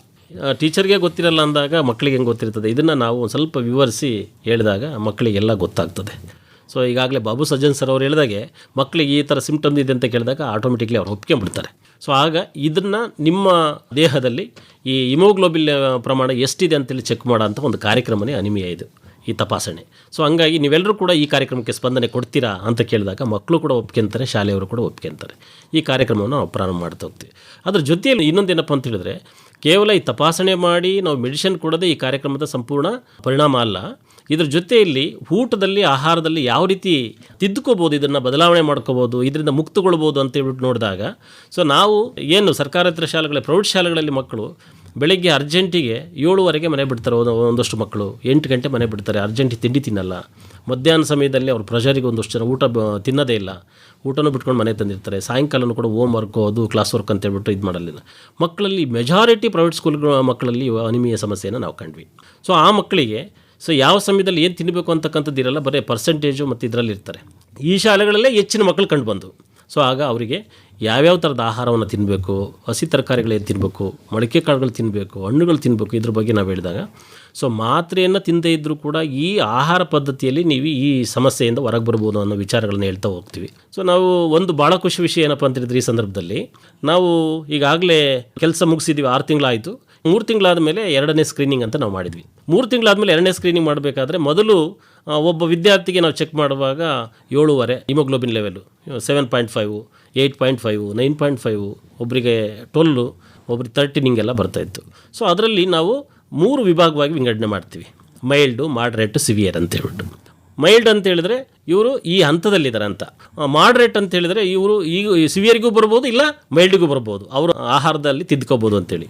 ಸಿವಿಯರ್ ಕೇಸಸ್ ಏನಿದೆ ಇದು ಅವರು ಬೇರೆ ಸಮಸ್ಯೆಗೂ ಕೂಡ ತುತ್ತಾಗ್ಬೋದು. ಸೊ ನಾವು ಈ ಸಿವಿಯರ್ ಕೇಸಸ್ಗೆ ಏನು ಬರ್ತಾರೆ ಆ ಮಕ್ಕಳನ್ನು ಹೆಚ್ಚು ನಾವು ಪಾಯಿಂಟ್ಔಟ್ ಮಾಡಿ ಸೊ ಆ ಮಕ್ಕಳನ್ನು ಫಾಲೋಅಪ್ ಮಾಡೋಕ್ಕೆ ಶುರು ಮಾಡ್ತಾ ಇದ್ವಿ. ಸೊ 2ನೇ ಸ್ಕ್ರೀನಿಂಗ್ ಆದಮೇಲೆ ಈ ಏನು ಸಿವಿಯರ್ ಕೇಸಸ್ ಬಂದಿತ್ತು ಆ ಚೆಕ್ ಮಾಡಿದಾಗ 7.5 ಇರೋಂಥ ಮಗು ಇವತ್ತು 12% ಬಂದಿದೆ. ಸೊ ನಮಗೆ ಅಲ್ಲಿ ಖುಷಿ ಆಯಿತು, ನಾವು ಮಾಡೋಂಥ ಕೆಲಸ ಸಾರ್ಥಕವಾದಂಥ ಕೆಲಸ. ಈಗ ಆ ಮಗು ಮಾತ್ರೆಯನ್ನು ಕರೆಕ್ಟಾಗಿ ತಿಂದಿದೆಯಾ, ಕೆಲವೊಂದು ಮಕ್ಕಳು ಮಾತ್ರೆಯನ್ನು ಅರ್ಧ ತಿಂದಿದ್ದಾರೆ, ಡಿಸ್ಕಂಟಿನ್ಯೂ ಮಾಡಿದ್ದಾರೆ, ಆ ಮಗುಗೆ ಸ್ವಲ್ಪ ರೈಸ್ ಆಗಿದೆ. 3 ತಿಂಗಳು ತಿಂದಿರ್ತಕ್ಕಂಥ ಮಗುಗೆ ಇದು ಸಂಪೂರ್ಣವಾಗಿ ಇಂಪ್ರೂವ್ಮೆಂಟ್ ಆಗಿದೆ. ಸೊ ಈ ಥರದ್ದು ಕೂಡ ಚಾಲೆಂಜಸನ್ನು ನಾವು ಫೇಸ್ ಮಾಡಿದ್ವಿ. ಯಾಕೆಂದರೆ ಶಿಕ್ಷಕರು ಕೂಡ ಮನೆಗೆ ಹೋಗಿ ನೋಡೋಕ್ಕಾಗಲ್ಲ, ಪ್ರತಿ ದಿವಸ ಅವರು ಕೂಡ ಭಾಳ ಸಪೋರ್ಟ್ ಮಾಡಿದ್ದಾರೆ ನಮಗೆ. ನೋಡ ಇವತ್ತು ಮಾತ್ರೆ ತಿಂದೇನೋ ಅಂತೇಳಿ ಕೇಳೋ ಅಂಥದ್ದು, ಊಟ ಸರಿಯಾಗಿ ತಿಂದೇನೋ ಅಂತ ಕೇಳೋದು, ಬಾಕ್ಸ್ಗಳು ಚೆಕ್ ಮಾಡೋದು, ಇದೆಲ್ಲದನ್ನು ಕೂಡ ಫಾಲೋಅಪ್ ಮಾಡಿದ್ದಾರೆ. ತುಂಬ ಇಂಪ್ರೂವ್ಮೆಂಟ್ ಆಗಿದೆ. ಸೊ ನಾನು ಆಗಲೇ ಏನು ಹೇಳಿದೆ, ಒಂದು ಶಾಲೆಯಲ್ಲಿ 914 ಮಕ್ಕಳಿಗೆ ಏನು ಅನಿಮಿಯಾ ಇದೆ ಅಂತ ಹೇಳಿದೆ, ಇವತ್ತು ಹೋದರೆ ಕೇವಲ 18 ಮಕ್ಕಳಿಗೆ ಮಾತ್ರ ಇದೆ. ಸೊ ಈ ಥರದ ಬದಲಾವಣೆ ನಾವು ಕಂಡಾಗ ನಿಜವಾಗ್ಲೂ ಕೂಡ ಇದು ಒಂದು ಭಾಳ ಅಮೂಲ್ಯವಾದಂಥ ಕೆಲಸ ಇದು. ಅದು ಒಂದೇನಪ್ಪ ಅಂದರೆ NGO ಸೆಕ್ಟರ್ ಏನಿದೆ ನಮ್ಮ ಸ್ವಯಂ ಸೇವಾ ಕ್ಷೇತ್ರದಲ್ಲಿ ಒಂದು ಆರೋಗ್ಯ ಇಲಾಖೆಯ ಸಮನ್ವಯತೆಯಲ್ಲಿ ಅವರ ಸಹಕಾರವನ್ನು, ಅವರ ಕೋರ್ಡಿನೇಷನಲ್ಲಿ, ಅವರ ಮಾರ್ಗದರ್ಶನದಲ್ಲಿ ಈ ಕಾರ್ಯಕ್ರಮವನ್ನು ನಾವು ಮಾಡ್ತಿರೋಂಥದ್ದು. ಜೊತೆಯಲ್ಲಿ ಈ ಥರದ ಒಂದು ಬದಲಾವಣೆ ಕಾಣ್ತಿರೋಂಥದ್ದು ನಿಜಕ್ಕೂ ಕೂಡ ಇದು ಒಂದು ಒಳ್ಳೆಯ ತೀರ್ಮಾನ ಮತ್ತು ಒಂದು ಒಳ್ಳೆಯ ಕೆಲಸ ಅಂತೇಳಿ ನಾವು ಆದರೂ ಭಾವಿಸ್ತಾ ಇದ್ದೀವಿ. ಸರಿ, ಇಡೀ ಕಾರ್ಯಕ್ರಮದಲ್ಲಿ ಈ 31 ಸ್ವಯಂ ಸೇವಾ ಸಂಸ್ಥೆಗಳು ಬಹಳ ಅಚ್ಚುಕಟ್ಟಾಗಿ ಕೆಲಸ ಮಾಡ್ತಾ ಇದ್ದಾವೆ. ನಾವು ಅಂದ್ಕೊಂಡಿದ್ದಿಲ್ಲ. IRD ಸ್ಪಂದನಕ್ಕೆ ಒಂದು ದೊಡ್ಡ ಸವಾಲಿತ್ತು ಏನಂದರೆ, ವಿಜಯಪುರದಲ್ಲಿ ಕಾರ್ಯಕ್ರಮ ಮಾಡೋದು ಸುಲಭ, ಆದರೆ ಇಡೀ ಕರ್ನಾಟಕದಲ್ಲಿ ಈ ಕಾರ್ಯಕ್ರಮವನ್ನು ಮಾನಿಟರ್ ಮಾಡೋದೆಲ್ಲ ದೊಡ್ಡ ಸವಾಲಿತ್ತು. ಹಾಗಾಗಿ ನಾವಲ್ಲಿ ಅಚ್ಚುಕಟ್ಟಾಗಿ ತರಬೇತಿ ಮಾಡಿದಾಗ ತುಂಬ ಕಮಿಟ್ಮೆಂಟ್ ಆಗಿ NGOಗಳು ಇಡೀ ಕರ್ನಾಟಕದಲ್ಲಿ ಕೆಲಸ ಮಾಡ್ತಾಯಿದ್ದಾರೆ. ಭಾಳ ಮುಖ್ಯವಾಗಿ ಈ ಸಂದರ್ಭದಲ್ಲಿ ನಾವು ಹೇಳಬೇಕು, ಸರ್ಕಾರದ ಪಾತ್ರ ಭಾಳ ಮುಖ್ಯ ಇದೆ. ಎಲ್ಲ ಜಿಲ್ಲೆಗಳಲ್ಲಿ ಸರ್ಕಾರದ, ವಿಶೇಷವಾಗಿ ಜಿಲ್ಲಾ ಆರೋಗ್ಯ ಮತ್ತು ಕುಟುಂಬ ಕಲ್ಯಾಣ ಅಧಿಕಾರಿಗಳು ಅನುಮತಿ ಪತ್ರವನ್ನು ಕೊಟ್ಟು, ಮಾರ್ಗದರ್ಶನವನ್ನು ಕೊಟ್ಟು, ಸ್ಥಳೀಯ ಅಧಿಕಾರಿಗಳು, ವಿಶೇಷವಾಗಿ ತಾಲೂಕು ಮಟ್ಟದ ಅಧಿಕಾರಿಗಳು, ಅದರ ಕೆಳಗಡೆ ಗ್ರಾಮ ಮಟ್ಟಕ್ಕೆ ಹೋದಾಗ ಆಶಾ ಕಾರ್ಯಕರ್ತೆಯರು, ಅಂಗನವಾಡಿ ಕಾರ್ಯಕರ್ತೆಯರು, ಜೊತೆಗೆ ಗ್ರಾಮ ಪಂಚಾಯತಿಗಳು, ನಮ್ಮಲ್ಲಿ ಉದಾಹರಣೆಗೆ ಜಿಲ್ಲಾ ಪಂಚಾಯತ್ CEOಗಳ ಅಂಡರ್ದಲ್ಲಿ ಬರ್ತಕ್ಕ ಅವರೆಲ್ಲರೂ ತುಂಬ ಸಹಕಾರ ಕೊಟ್ಟಿದ್ದಾರೆ. ಉದಾಹರಣೆಗೆ ಒಂದು ಕಾರ್ಯಕ್ರಮ ನಾವು ಮಾಡಬೇಕಂತಂದರೆ ಸ್ಥಳೀಯವಾಗಿ ಹೆಂಗಂದ್ರೆ ಲಾಜಿಸ್ಟಿಕ್ ಅರೇಂಜ್ಮೆಂಟ್ಸ್ ತುಂಬ ಇಂಪಾರ್ಟೆಂಟ್ ಸರ್. ಆಶಾ ಕಾರ್ಯಕರ್ತರು ವಾರ್ಡ್ ವೈಸ್ ಅವ್ರದ್ದೇ ಆದ ಗುಂಪಿರುತ್ತೆ. ಇವತ್ತು ಆ ಊರಿಗೆ ಹೋಗ್ತಾ ಮುಂಚಿತವಾಗಿ ಶೆಡ್ಯೂಲ್ ಅವರಿಗೆ ಮುಂಚೆ ಮಾತಾಡಿರ್ತೀವಿ. ಅವರೆಲ್ಲರಿಗೆ ಹೇಳಿಬಿಟ್ಟಿರ್ತಾರೆ, ಇವತ್ತೆಲ್ಲರೂ ಅನಮಿಯ ಪರೀಕ್ಷೆ ಮಾಡ್ಲಿಕ್ಕೆ ಬರ್ತಾರೆ, ತಾಯಂದಿರು ನೀವೆಲ್ಲರೂ ಇರಬೇಕು ಮನೆಯಲ್ಲಿ. ಶಾಲೆಯಲ್ಲಿ ಮಕ್ಕಳಿಗೆ ಮಾಡಿದರೆ ತಾಯಂದಿರು ಎಲ್ಲನೂ ಅವ್ರು ಸೇರಿಕೊಂಡು ಶೆಡ್ಯೂಲ್ ಪ್ರಕಾರ ಅವ್ರಿಗೆ ನಾವು ಸಹಕಾರ ಕೊಟ್ಟು ಕಾರ್ಯಕ್ರಮವನ್ನು ಅಂದರೆ ನೀವು ಮಕ್ಕಳಿಗೋಸ್ಕರ ಅಷ್ಟೇ ಅಲ್ಲ, ತಾಯಂದ್ರಿಗೂ ಮಾಡ್ತಾ ಹೌದೌದು, ಮಹಿಳೆಯರಿಗೂ ಕೂಡ ಎಸ್ ಮಾಡ್ತಾ ಸರ್. ಮಹಿಳೆಯರಲ್ಲಿ ವಿಶೇಷವಾಗಿ ಕಿಶೋರಿಯರು ಇದೆಯಲ್ಲ ಸರ್, ಮಹಿಳೆಯರಲ್ಲಿ ಬೇರೆ ಬೇರೆ ಕಾರಣಗಳಿಂದ, ಅದು ಋತುಸ್ರಾವ ಇರ್ಬೋದು, ಬೇರೆ ಬೇರೆ ಕಾರಣಗಳಿಂದ ಒಟ್ಟಾರೆ ಈ ಜನಸಂಖ್ಯೆಯಲ್ಲಿ ನೋಡಿದರೆ ಮಕ್ಕಳ ಜೊತೆಗೆ ಮಹಿಳೆಯರು ಮತ್ತು ವಿಶೇಷ ಕಿಶೋರಿಯರಲ್ಲಿ ರಕ್ತಹೀನತೆ ಪ್ರಮಾಣ ಭಾಳಷ್ಟು ಕಂಡು ಬರ್ತಾ ಇದೆ, ಇಡೀ ದೇಶದ ಒಂದು ಒಟ್ಟಾರೆ ತೊಗೊಂಡಾಗ. ಹಾಗಾಗಿ ಅವ್ರ ಪಾತ್ರನೂ ಬಹಳ ಮುಖ್ಯ ಇದೆ ಮತ್ತು ಸರ್ಕಾರವು ಸಹಿತ ನಮಗೆ ಇಡೀ ಕಾರ್ಯಕ್ರಮವನ್ನು ಅನುಷ್ಠಾನ ಮಾಡಲಿಕ್ಕೆ ಭಾಳಷ್ಟು ಸಹಕಾರವನ್ನು ಕೊಟ್ಟಿದ್ದಾರೆ. ಜೊತೆಗೆ ಸಾರ್ವಜನಿಕರು ಸಹಿತ ನಮಗೆ ಕೆಲವೊಂದು ಸಂದರ್ಭದಲ್ಲಿ ಸಂಘ ಸಂಸ್ಥೆಗಳು, ನಾವು ಈ ಕಾರ್ಯಕ್ರಮ ರೋಟ್ರಿ ಬೇರೆ ಬೇರೆದನ್ನೆಲ್ಲ ಒಟ್ಟಿಗೆ ಸೇರಿ ಮಾಡ್ತಾಯಿದೆ. ಅಂದರೆ ನಮಗೇನಂದ್ರೆ ಈ ಕಾರ್ಯಕ್ರಮ ಒಂಥರ ನಿರಂತರವಾಗಿ ಸರ್, ಇದು ಹೆಂಗಂದರೆ ಇದಕ್ಕೆ ಆದಿ ಇದೆ ಸರ್, ಅಂತ್ಯ ಅನ್ನೋದಿಲ್ಲ ಕಾರ್ಯಕ್ರಮಕ್ಕೆ. ಯಾಕಂತಂದರೆ ಯಾವಾಗ ಬೇಕಾದರೂ ಈ ರಕ್ತಹೀನತೆ ಪ್ರಮಾಣ ವ್ಯತ್ಯಾಸ ಆಗ್ಬೋದು. 3 ತಿಂಗಳ ಔಷಧಿ ತೊಗೊಂಡ್ಮೇಲೆ ಮತ್ತೆ ವಾಪಸ್ ಬರ್ಬೋದು, ಮತ್ತೆ ನೋಡಿದಾಗ ಅದು ಹೆಚ್ಚೂ ಆಗಿರ್ಬೋದು, ಕಡಿಮೆ ಆಗಿರ್ಬೋದು. ಹಾಗಾಗಿ ಈ ಒಂದು ವೇದಿಕೆ ಮುಖಾಂತರ ನಾವೇನು ನಮ್ಮ ಫೆವಾರ್ಡ್ಕೆ ಮತ್ತು ಶ್ರೀಮದ್ ರಾಜಚಂದ್ರ ಹಾಸ್ಪಿಟ್ಲು, IRD ಸ್ಪಂದನ ಮಾಡ್ತಾ ಇದ್ದೀವಲ್ಲ, ಇದಕ್ಕೆ ಸಾರ್ವಜನಿಕರ ಸಹಕಾರವೂ ಇನ್ನೂ ಹೆಚ್ಚಿನ ಪ್ರಮಾಣದಲ್ಲಿ ಬೇಕಾಗುತ್ತೆ. ಉದಾಹರಣೆಗೆ ಕರ್ನಾಟಕದಲ್ಲಿ ಸಾಕಷ್ಟು ಶಿಕ್ಷಣ ಸಂಸ್ಥೆಗಳಿದ್ದಾವೆ. ಶಿಕ್ಷಣ ಸಂಸ್ಥೆಗಳಿಗೆ ನಾವು ಏನು ಹೇಳ್ತಾ ಇದ್ದೀವಿ ಅಂದರೆ, ನಿಮ್ಮದೊಂದು ಆರೋಗ್ಯ ಕಾರ್ಯಕ್ರಮ, ನಿಮ್ಮ ಮಕ್ಕಳಿಗೆ ಆರೋಗ್ಯ ನೋಡ್ಕೊಳ್ಳಿಕ್ಕೋಸ್ಕರ ನಾವು ವಿಶೇಷವಾದ ಕಾರ್ಯಕ್ರಮ ಹಮ್ಮಿಕೊಂಡಿದ್ದೀರಿ. ಯಾಕಂದ್ರೆ ಸರ್, ಟೆಸ್ಟ್ ಮಾಡಿದ ವಾಪಸ್ ಡಾಟಾ ಕೊಡ್ತೀವಿ ಅವರಿಗೆ. ಇವತ್ತು ಟೆಸ್ಟ್ ಮಾಡಿದೆವು ಎಕ್ಸೆಲ್ ಶೀಟಲ್ಲಿ, ನೀವು ಯಾವ ಈಚ್ ಚೈಲ್ಡ್ ಅಲ್ಲಿ ಏನಿದೆ, ಪ್ರತಿಯೊಂದು ಮಗುವಿಂದು ರಕ್ತಹೀನತೆ ಪ್ರಮಾಣ ಎಷ್ಟಿದೆ ಅಂತೇಳಿ ನಾಗರಾಜ್ ಅವ್ರು ಹೇಳ್ದಂಗೆ ವಾಪಸ್ 3 ತಿಂಗಳಾದ ಮತ್ತೆ ಚೆಕ್ ಮಾಡಿ, ಸರ್ ಈಗ ನಾವು 3 ತಿಂಗಳ ಹಿಂದೆ ಮಾಡಿದಾಗ ಹಿಂಗಿತ್ತು, ಇವತ್ತು ಹೀಗಿದೆ, ಔಷಧ ತೊಗೊಂಡವ್ರದ್ದು ಏನಾಗಿದೆ ಅಂತ ಪರಿಣಾಮವನ್ನು ಸಹಿತ ಅವ್ರು ಹೇಳ್ಕೊಡ್ತೀವಿ ಸರ್. ಬಾಬು ಸಜ್ಜನ್ ಅವರ ಅನೀಮಿಯಾ ಬರೋದಕ್ಕೆ ಮೂಲ ಕಾರಣ ಏನು ಅಂತ ಏನಾದರೂ ಯೋಚನೆ ಮಾಡಿದ್ದೀರಾ? ಖಂಡಿತ ಸರ್. ಏನು ಅನೇಮಿಯಾದಕ್ಕೆ ನಾವು ಒಂದು ಮೂಲ ಕಾರಣವನ್ನು ಹುಡ್ಕೊಂಡು ಹೋದರೆ ನಮ್ಮ ಜೀವನ ಶೈಲಿ, ಆಹಾರ ಪದ್ಧತಿ 2 ಪ್ರಮುಖ ಕಾರಣಗಳು. ಓಕೆ. ಈಗ ಎಷ್ಟೋ ಸಂದರ್ಭಗಳಲ್ಲಿ ಗ್ರಾಮೀಣ ಪ್ರದೇಶದಲ್ಲಿ ಪೌಷ್ಟಿಕವಾದ ಆಹಾರವನ್ನು ಮಕ್ಕಳಿಗೆ ಪೂರೈಸುವಂತಹ ಸಾಮರ್ಥ್ಯ ಕುಟುಂಬಗಳಿಗಿರೋದಿಲ್ಲ. ಮಕ್ಕಳು ಹಸ್ಕೊಂಡು ಶಾಲೆಗೆ ಬರ್ತವೆ, ಮಧ್ಯಾಹ್ನದ ಬಿಸಿ ಊಟದ ಯೋಜನೆ ಏನಿದೆ ಅದೇ ಅವಕ್ಕೆ ಆಹಾರ.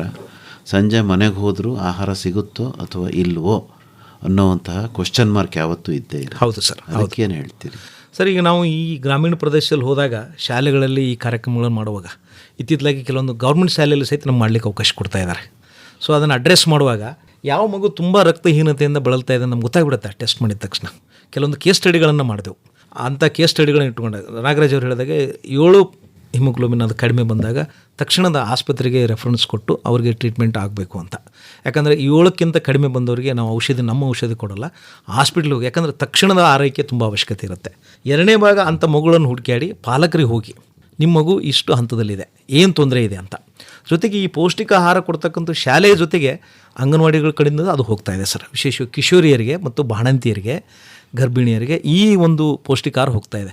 ನಮ್ಮ ಇಡೀ ಕಾರ್ಯಕ್ರಮದಲ್ಲಿ ಆಶಾ ಮತ್ತು ಅಂಗನವಾಡಿ ಕಾರ್ಯಕರ್ತರು ನಮ್ಮ ಜೊತೆಗೆ ತುಂಬ ಸಹಕಾರ ಕೊಡ್ತಾ ಇದ್ದಾರೆ. ಅವರು ಭಾಳ ಖುಷಿ ಏನಂದ್ರೆ ಸರ್ ನಮ್ಮ ಇದು ಗೊತ್ತಾಗಿದ್ದಿಲ್ಲ ಸರ್, ಇದನ್ನೆಲ್ಲ ಕೊಟ್ಟಿದ್ದಾರೆ ಅಂತ. ಈ ಮಾಹಿತಿನ ಅವ್ರ ಜೊತೆಗೆ ಹಂಚ್ಕೋತೀವಿ ನಾವು. ಆನಂತರ ಭಾಳ ಶಾರ್ಟ್ ಲಿಸ್ಟ್ ಮಾಡಿ ನೋಡೋದು. ಉದಾಹರಣೆಗೆ ಇಡೀ ಎಂಟೈರ್ ವಿಜಯಪುರ ಜಿಲ್ಲೆಯಲ್ಲಿ ನಾವು ಒಂದು ಪ್ರಾರಂಭ ನೋಡಿದಾಗ ಸುಮಾರು 700 ಚಿಲ್ಲರೆ ಈ 7% ಹಿಮೋಗ್ಲೋಬಿನ್ ಕಡಿಮೆ ಇದ್ದವ್ರು ನೋಡಿದೆವು. ಆ ಪಟ್ಟಿ ಅವ್ರಿಗೆ ಕೊಟ್ಟು ಫಾಲೋಅಪ್ ಮಾಡ್ತಾಯಿದ್ದೆವು ನಮ್ಮ ಕಡೆಯಿಂದ. ಕಾರ್ಯಕರ್ತರು ಏನೋ ಆ ಭಾಗದಲ್ಲಿ ಇರ್ತಾರೆ, ಯಾಕೆ ಸಂಖ್ಯೆ ನಮಗದು ನಾವು ವಿಂಗಡಣೆ ಮಾಡಿ ನೋಡಿದಾಗ ಭಾಳ ಕಷ್ಟ ಅಲ್ಲ. ಅವ್ರನ್ನ ಫಾಲೋಅಪ್ ಮಾಡಿ ಏನು ಆಹಾರ ತೊಗೊಳ್ತಾ ಇದ್ದಾರೆ, ಏನು ಸಮಸ್ಯೆಗಳು. ಉದಾಹರಣೆಗೆ ಶಾಲೆಯಲ್ಲಿ ಮಕ್ಕಳಿಗೆ ಮೊಟ್ಟೆ ಕೊಡ್ತಾ ಇದ್ದಾರೆ, ತರಕಾರಿ ಮತ್ತು ಒಂದು ಮೊಟ್ಟೆಗೆ ಕೊಡಲಾರಂಥವ್ರಿಗೆ ಚಿಕ್ಕಿ ಕೊಡ್ತಾ ಇದ್ದಾರೆ, ಸೊ ಇದ್ರ ಪರಿಣಾಮಗಳು ಏನು ಅಂತ ಇನ್ನೊಂದು ಅಜಿಂಪ್ರಂಜಿ ಫೌಂಡೇಶನ್ ಈ ಕಾರ್ಯಕ್ರಮದಲ್ಲಿ ಮೊಟ್ಟೆ ಕಾರ್ಯಕ್ರಮವನ್ನು ನಮ್ಮ ಜೊತೆಗೆ ಸಹಯೋಗದಲ್ಲಿ ಸಪೋರ್ಟ್ ಮಾಡ್ತಾಯಿದ್ವಿ. ಹಾಗಾಗಿ ಪೌಷ್ಟಿಕ ಆಹಾರ ಮತ್ತು ಅನೇಮಿಯಕ್ಕೆ ಏನು ಲಿಂಕ್ ಅನ್ನೋದನ್ನು ಇದು ಮಾಡ್ತೀವಿ. ಜೊತೆಗೆ ಈ PSC ಅವರಿಗೆ ಈ ಮಾಹಿತಿಯನ್ನು ಹಂಚ್ಕೋತೀವಿ.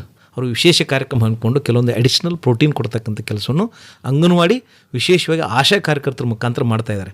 ಅದಕ್ಕೋಸ್ಕರ ಆರೋಗ್ಯ ಇಲಾಖೆ ಪಾತ್ರ ನಾವೇನು ಹೇಳಿದ್ರೆ ನಮ್ಮದು ಸ್ವಯಂ ಸೇವಾ ಸಂಸ್ಥೆಯಾಗಿ ಒಂದು ಅಲ್ಪ ಸೇವೆ. ನಮ್ಮ ಇತಿಮಿತಿಗಳೇನೆಂದರೆ ನಮ್ಮಲ್ಲಿ ಅನೇಮಿಯಾ ಪರೀಕ್ಷೆ ಅವೇರ್ನೆಸ್ಸು, ಉಳಿದ ವಿಷಯಗಳನ್ನು ಅಲ್ಲಿ ಇಲಾಖೆಯಿಂದ ಕೊಟ್ಟು ಆ ಕಾರ್ಯಕ್ರಮ ಸಕ್ಸಸ್ ಆಗುವಾಗೆ ಅನೇಮಿಯಾ ತೊಂದರೆ ಇರುವಂಥ ಮಕ್ಕಳಿಗೆ ಕಾರ್ಯಕ್ರಮವನ್ನು ಯಶಸ್ವಿ ಆಗಲಿಕ್ಕೆ ನಾವು ಪ್ರಯತ್ನವನ್ನು ಈಗ ಇನ್ನೂ ಒಂದು ಪ್ರಶ್ನೆ, ಈಗ ಮಗುವಿಗೆ ಅನಿಮಿಯಾ ಇದೆ ಅಂದರೆ ಆ ತಂದೆ ತಾಯಿ ಕುಟುಂಬದ ಒಂದು ಮೌಲ್ಯಮಾಪನ ಅಥವಾ ಅವರ ಆರ್ಥಿಕ ಸ್ಥಿತಿಗತಿ ಅದನ್ನೇನಾದರೂ ಮಾಡ್ತೀರಾ? ಒಳ್ಳೆಯ ಆಹಾರವನ್ನು ತೆಗೆದುಕೊಳ್ಳುವಂಥದ್ದು, ಪಾಲಕರಿಗೆ ಅವೇರ್ನೆಸ್ ಕೊಡ್ತಕ್ಕಂಥದ್ದು, ಅವರ ಒಂದು ಆಹಾರ ಪದ್ಧತಿಯಲ್ಲಿ ವ್ಯತ್ಯಾಸ ಮಾಡ್ತಕ್ಕಂಥದ್ದು. ಬಡತನದ ವಿಶೇಷ ಮಕ್ಕಳು ಸರ್ಕಾರಿ ಶಾಲೆಗೆ ಬರ್ತಾರೆ ಸರ್. ಸರ್ಕಾರಿ ಶಾಲೆಯಲ್ಲಿ ಕೊಡ್ತಕ್ಕಂಥ ಆಹಾರ ಪದ್ಧತಿಯಲ್ಲಿ ಬದಲಾವಣೆ ಮಾಡಲಿಕ್ಕೆ ಸಜೆಷನ್ ಕೊಡ್ತಕ್ಕಂಥದ್ದನ್ನು ಸಣ್ಣ ಪ್ರಯತ್ನ ಮಾಡ್ತಾಯಿದ್ದೀವಿ ಸರ್. ಹೇಳಿ ಸಾಹೇಬ್ರೆ, ತಮಗೇನು ಅನಿಸುತ್ತೆ? ನಾಗರಾಜ್ ಅವರೇ, ಈಗ ನಾವೀಗ ಏನಾಗಿದೆ ಅಂದರೆ ಸರ್, ಈ ವಿಚಾರಕ್ಕೆ ಸಂಬಂಧಪಟ್ಟಂಗೆ ನಮ್ಮ ಗ್ರಾಮೀಣ ಪ್ರದೇಶಕ್ಕೆ ಹೋದಾಗ ನೀವು ಹೇಳುವಂಥದ್ದು ತುಂಬ ಬಡತನದಲ್ಲಿರ್ತಕ್ಕಂಥ ಕುಟುಂಬಗಳು. ಈಗ ನಾವು ಗ್ರಾಮಾಂತರ ಪ್ರದೇಶದಲ್ಲಿ ಈಗಾಗಲೇ ಮಹಿಳೆಯರನ್ನ ಒಗ್ಗೂಡಿಸುವಂಥ ಕಾರ್ಯಕ್ರಮ, ಆರ್ಥಿಕವಾಗಿ ಅವ್ರನ್ನ ಸಬಲರು ಮಾಡಬೇಕು ಅನ್ನೋ ಕಾರಣಕ್ಕೋಸ್ಕರ ಸ್ವಸಹಾಯ ಸಂಘಗಳನ್ನು ಹಳ್ಳಿ ಮಟ್ಟದಲ್ಲಿ ರಚನೆ ಮಾಡಿದ್ವಿ. ಈಗಾಗಲೇ ಸ್ವಸಹಾಯ ಸಂಘದಲ್ಲಿ ಒಬ್ಬ ಬಡತನ ಕುಟುಂಬದಲ್ಲಿರ್ತಕ್ಕಂಥ ಹೆಣ್ಣುಮಗಳು ಕೂಡ 2,000 ರೂಪಾಯಿದಿಂದ 20,000 ರೂಪಾಯಿವರೆಗೂ ಕೂಡ ಉಳಿತಾಯ ಮಾಡಿರೋಂಥ ನಿದರ್ಶನಗಳಿದ್ದಾವೆ. ಅವರೀಗ 20,000 ರೂಪಾಯಿ ಉಳಿತಾಯದ ಆಧಾರದ ಮೇಲೆ ಲಕ್ಷಾಂತರ ರೂಪಾಯಿ ಸಾಲವನ್ನು ತೊಗೊಂಡು ಆ ಕುಟುಂಬದ ಆರ್ಥಿಕ ಪರಿಸ್ಥಿತಿಯನ್ನು ಮುನ್ನಡೆಸುವಂಥ ಒಂದು ವಿಚಾರಗಳನ್ನು ನಾವೀಗ ನಮ್ಮ ಸಂಸ್ಥೆಗಳಿಂದಲೇ ನಾವು ನೋಡ್ತಿದ್ವಿ. ಈಗಾಗಲೇ ಬಾಬು ಸಜ್ಜನ್ ಸರ್ ಅವರು ಹೇಳಿದ ಹಾಗೆ ಮಗು ಈ ಪೌಷ್ಟಿಕ ಆಹಾರವನ್ನು ತಿನ್ನೋದು ಬಿಟ್ಟು ಬೇರೆ ಬೇರೆ ಇತರೆ ಆಹಾರಗಳಿಗೆ, ಜಂಕ್ ಫುಡ್ಗಳಿಗೇನಾದರೂ ಆಮಿಷಗಳಿಗೆ ಈ ಥರದಕ್ಕೆ ಬಲಿಯಾದಂಥ ಸಂದರ್ಭದಲ್ಲಿ ಈ ಸಮಸ್ಯೆಗಳಿಗೆ ತುತ್ತಾಗ್ಬೋದು ಅನ್ನೋದು ನಾವು ಕಂಡುಕೊಂಡಿರೋಂಥದ್ದು. ಆಯಿತು ಸರ್, ಈಗ ನಿಮ್ಮ ವಿಷನ್ ಏನು? ನೀವೇನು ಮಾಡಬೇಕು ಅಂತಿದ್ದೀರಿ ಮುಂದಿನ ದಿನದಲ್ಲಿ? ಸರ್, ಈಗ ನಮ್ಮದು ವಿಷನ್ನು ಸ್ವಾಸ್ಥ್ಯ ಸಮಾಜವನ್ನು ನಿರ್ಮಾಣ ಮಾಡೋ ನಿಟ್ಟಿನಲ್ಲಿ ಒಂದು ಅಳಿಲು ಸೇವೆಯನ್ನು ನಾವು ಮಾಡ್ತಾ ಇದ್ವಿ. ಅದರಲ್ಲಿ ಒಂದು ಭಾಗ ಏನಂದರೆ ಅನೇಮಿಯಾ ಮುಕ್ತ ಕರ್ನಾಟಕ ಮಾಡಬೇಕು. ವಿಶೇಷವಾಗಿ ಪೆವಾಡಿಕೆ ವತಿಯಿಂದ ನಾವು ಒಂದು 5 ಕೋಟಿ ಜನರಿಗೆ, ಏನು ನಾವು 25 ಲಕ್ಷ ಜನರನ್ನು ಸೆಪ್ಟೆಂಬರ್ ಎಂಡಿಗೆ ಮುಟ್ತಾ ಇದ್ದೀವಲ್ಲ, ಆ ಕಾರ್ಯಕ್ರಮವನ್ನು 2030 ಅವಧಿಯೊಳಗೆ ನಾವು ಒಂದು 5 ಕೋಟಿ ಜನರಿಗೆ ಈ ಕಾರ್ಯಕ್ರಮ ಮುಟ್ಟಬೇಕು. ಜೊತೆಗೆ ಕರ್ನಾಟಕದಾದ್ಯಂತ ಜೊತೆಗೆ ಏನಂದರೆ ಇನ್ನು ಹೇಳಿದರೆ ತುಂಬ ಮಹತ್ವದ ಪ್ರಶ್ನೆ. ನಾನು ಆಗಲೇ ಹೇಳಿದ್ದಕ್ಕೆ ಸ್ವಲ್ಪ ಹೇಳಿಬಿಡ್ತೀನಿ. ಏನಂದರೆ ಈ ಬಡತನ ಇರುವಂಥ ಮಕ್ಕಳಿಗೆ ಬೇರೆ ಬೇರೆ ಕಾರ್ಯಕ್ರಮಗಳು ನಮ್ಮ ಇದ್ದಾವೆ, ಬೇರೆ ಬೇರೆ ಸಂಸ್ಥೆಗಳು ಕಾರ್ಯಕ್ರಮ ಮಾಡ್ತಾ ಇದ್ದಾರೆ. ಅಂಥ ಕಾರ್ಯಕ್ರಮಗಳಲ್ಲಿ ಸಹಿತ ಅವಶ್ಯಕತೆ ಇರೋರಿಗೆ ಸಂಪರ್ಕ ಮಾಡಿ ಇಂಟಿಗ್ರೇಷನನ್ನು ಮಾಡಲಿಕ್ಕೆ, ಉದಾಹರಣೆಗೆ ನಾವು IRD 11 ವಿಲೇಜ್ಗಳಲ್ಲಿ ಒಂದು ಸುಜಲಾನ್ ಅನ್ನುವಂಥ ಒಂದು ಕಂಪನಿ ಜೊತೆ ಕೆಲಸ ಮಾಡ್ತೇವೆ. ಅಲ್ಲಿ ಯಾರಿಗೂ ಸಹಿತ ಈ ಕೊರತೆ ಆಗಂಗೆ ಕಿಟ್ಟು ಬೇರೆ ಬೇರೆ ಕಾರ್ಯಕ್ರಮವನ್ನು ಕೊಡೋ ಮುಖಾಂತರ ಮಾಡ್ತಾಯಿದ್ದೀವಿ. ಹಾಗಾಗಿ ನಮ್ಮ 1000 ಸಂಸ್ಥೆಗಳು ಬೇರೆ ಬೇರೆ ಕಾರ್ಯಕ್ರಮ ಲಿಂಕ್ ಮಾಡಿ ಇದನ್ನು ಮಾಡ್ತಾ ಇದ್ದೀವಿ. ನಾವು ಒಂದು 5 ಕೋಟಿ ಜನರಿಗೆ ಈ ಕಾರ್ಯಕ್ರಮ ಮುಟ್ಟಿಸುವಂಥ ಗುರಿ ಇದೆ. ಗುರಿ ಉದ್ದೇಶ ಜೊತೆಗೆ ನಾವು ಅವೇರ್ನೆಸ್ಸನ್ನು ಮುಖ್ಯವಾಗಿ ಹೋಗ್ತಾ ಇದ್ವಿ. ಯಾಕಂದರೆ ನಮಗೆ ಔಷಧ 3 ತಿಂಗಳಿಗೆ ಮುಗಿಬೋದು, ಆದರೆ ಅವೇರ್ನೆಸ್ಸು ಯಾವತ್ತೂ ಮುಗಿಯುವಂಥದ್ದಲ್ಲ. ಹಾಗಾಗಿ ಇದನ್ನು ಇಡೀ ಕರ್ನಾಟಕಕ್ಕೆ ನಾವು ಮುಟ್ಟಲಿಕ್ಕೆ ಒಂದು ಪ್ರಾಮಾಣಿಕ ಪ್ರಯತ್ನವನ್ನು ಮಾಡ್ತಾ ಇದ್ದೀವಿ ಸರ್. ಅಂತಿಮವಾಗಿ ಏನು ಹೇಳೋಕ್ಕೆ ಇಷ್ಟಪಡ್ತೀರಿ ನಾಗರಾಜ್ ಅವರೇ? ಸರ್, ಈ ಕಾರ್ಯಕ್ರಮವನ್ನು ನಮ್ಮ ಈ ಕರ್ನಾಟಕದ ಮಕ್ಕಳು ಮತ್ತು ಮಹಿಳೆಯರು, ಏನು ಈ ಸಮಾಜದ ಪ್ರತಿಯೊಂದು ವರ್ಗನೂ ಕೂಡ ಈ ಸಮಸ್ಯೆಯಿಂದ ಮುಕ್ತ ಆಗಬೇಕು ಅಂತೇಳಿದರೆ ಈ ಕಾರ್ಯಕ್ರಮವನ್ನು ಅವರು ಸದುಪಯೋಗಪಡಿಸ್ಕೋಬೇಕು. ಸರ್ಕಾರ ಬಹಳ ದೊಡ್ಡ ಪಾತ್ರವನ್ನು ವಹಿಸುತ್ತೆ. ಈಗ ತಾವೇ ಪದೇ ಪದೇ ಪ್ರಸ್ತಾಪ ಮಾಡಿದ ಹಾಗೆ ಅನೇಕ ಸರ್ಕಾರಿ ಯೋಜನೆಗಳು ಇವತ್ತು ಗ್ರಾಮೀಣ ಭಾಗಕ್ಕೆ, ಅದರ ಅಭಿವೃದ್ಧಿಗೆ ಅಂತಲೇ ಇದೆ. ಆದರೆ ಆ ಎಲ್ಲ ಯೋಜನೆಗಳನ್ನು ಇಂಟಿಗ್ರೇಟ್ ಮಾಡಿ ಅದು ಸರಿಯಾದ ಅರ್ಥದಲ್ಲಿ ಜನರನ್ನು ತಲುಪುವಂತಹ ಒಂದು ಕೆಲಸ ಏನಾಗಬೇಕಾಗಿದೆ, ಆ ಕೆಲಸ ಮಾಡಿದ್ರಷ್ಟೇ ಬೇಕಾದಷ್ಟು ಅಭಿವೃದ್ಧಿಯನ್ನು ನಾವು ಕಾಣ್ಬೋದು. ಹಾಗೆ ತಮ್ಗನ್ಸಲ್ವೇ? ಖಂಡಿತವಾಗ್ಲೂ ಸರ್. ಖಂಡಿತ ಸರ್. ಈಗ ನಾವು ಏನು ಮಾಡ್ತಾ ಇದ್ದೀವಿ, ನಮ್ಮದೊಂದು ಸ್ಟ್ರೆಂತ್ ಏನಂದರೆ ಇಡೀ ಅಭಿವೃದ್ಧಿಯಲ್ಲಿ ಸ್ವಯಂ ಸೇವಾ ಸಂಸ್ಥೆಗಳು ಒಂದು ಸಂವಿಧಾನದ ಅಂಗವಾಗಿ ನಾವು ಕೆಲಸ ಮಾಡ್ತಾ ಇದ್ವಿ. ನಮ್ಮ ಇಡೀ ಪ್ರಯತ್ನ ಏನಂತಂದರೆ ಅನೇಮಿಯಕ್ಕೆ ಮಾತ್ರ ಸೀಮಿತವಲ್ಲ, ಸರ್ಕಾರದ ಎಲ್ಲ ಕಾರ್ಯಕ್ರಮಗಳನ್ನು ಹಂತ ಹಂತವಾಗಿ ಜನರಿಗೆ ಮುಡಿಸ್ತಕ್ಕಂಥ ಕಾರ್ಯಕ್ರಮ. ವಿಶೇಷವಾಗಿ ಈ ಸರ್ಕಾರದ ಕಾರ್ಯಕ್ರಮಗಳನ್ನು ಇಲಾಖೆ ಮುಖಾಂತರ ಜನರಿಗೆ ಹೋಗಿ ಸಮುದಾಯಕ್ಕೆ ಮುಡಿಸ್ತಕ್ಕಂಥ ಕೆಲಸಗಳನ್ನು ಮಾಡ್ತಾಯಿದ್ವಿ. ಉದಾಹರಣೆಗೆ IRD ಮುಖಾಂತರ ನಾವು ಸಸಿ ನೆಡುವಂಥ ಕಾರ್ಯಕ್ರಮ ಮಾಡ್ತಾಯಿದ್ವಿ, ಹರ್ಬಲ್ ಗಾರ್ಡನ್ ಕಾರ್ಯಕ್ರಮ ಮಾಡ್ತಾಯಿದ್ವಿ. ಸರ್ಕಾರದ ಕಾರ್ಯಕ್ರಮಗಳಾದರೂ ಸಹಿತ ಜನರಿಗೆ ಹೋಗಿ ಮುಡಿಸ್ತಕ್ಕಂಥ ಪ್ರಯತ್ನಗಳನ್ನು ಹಲವಾರು ನಿಟ್ಟಿನಲ್ಲಿ ನಾವು ಮಾಡ್ತಾಯಿದ್ವಿ. ನಮ್ಮ ಎಲ್ಲ ಪೆವಾರ್ಡ್ ಸದಸ್ಯ ಸಂಸ್ಥೆಗಳು ಸಹಿತ ಮಾಡ್ತಾ ಇದ್ದಾರೆ. ಹೆಚ್ಚಿನ ಮಾಹಿತಿಗೆ ತಮ್ಮನ್ನೇ ನೇರವಾಗಿ ಸಂಪರ್ಕ ಮಾಡಬೇಕು ಅನ್ನೋದೇ ಆದರೆ ಬಾಬು ಸಜ್ಜನ್ ಅವರೇ, ಸಂಪರ್ಕ ಮಾಡೋದಕ್ಕೆ ತಮ್ಮ ಮೊಬೈಲ್ ಸಂಖ್ಯೆನ ಕನ್ನಡದಲ್ಲಿ ಹೇಳ್ಬೋದಾ? Yes sir, 9480120391. ನಾಗರಾಜ್ ಅವರೇ, ತಮ್ಮ ನಂಬರು? 9743766166. ಒಳ್ಳೆಯದು ನಾಗರಾಜ್ ಅವರೇ ಹಾಗೂ ಬಾಬು ಸಜ್ಜನ್ ಅವರೇ, ಭಾಳ ಸೊಗಸಾಗಿ ನಿಮ್ಮ ವಿಚಾರಗಳನ್ನು ಹಂಚಿಕೊಂಡ್ರಿ. ಒಳ್ಳೆಯದಾಗಲಿ, ವಂದನೆಗಳು, ನಮಸ್ಕಾರ. ಧನ್ಯವಾದಗಳು ಸರ್. ನಾವು ನಮ್ಮೂರು ನಮ್ಮ ಬದುಕಿನ ತವರೂರು. ಅನಿಮಿಯಾ ಮುಕ್ತ ಭಾರತ ಕುರಿತ ಸಂವಾದವನ್ನು ಇದುವರೆಗೆ ಕೇಳಿದಿರಿ. ಭಾಗವಹಿಸಿದ್ದವರು ಬಾಗಲಕೋಟೆಯ ಬಾಬು ಗುಟ್ಟಪ್ಪ ಸಜ್ಜನ್ ಮತ್ತು ನೆಲಮಂಗಲದ ಎಂ ನಾಗರಾಜು. ನಾವು ನಮ್ಮೂರು. ನಾವು ನಮ್ಮೂರು ನಮ್ಮ ಬದುಕಿನ ತವರೂರು. ಸಂಕಲನ ಆರ್ ಲೋಕೇಶ್ವರಿ. ಪರಿಕಲ್ಪನೆ ಹಾಗೂ ನಿರ್ಮಾಣ ಎನ್ ಕೇಶವಮೂರ್ತಿ. ಇಲ್ಲಿಗೆ ನಮ್ಮ ಇವತ್ತಿನ ಕಿಸಾನ್ ವಾಣಿ ಕಾರ್ಯಕ್ರಮ ಮುಗಿಯಿತು. ಮತ್ತೆ ನಾಳಿನ ಕಾರ್ಯಕ್ರಮದಲ್ಲಿ ಭೇಟಿಯಾಗೋಣ. ಆತ್ಮೀಯ ರೈತ ಬಾಂಧವರಿಗೆಲ್ಲ ನಮಸ್ಕಾರ.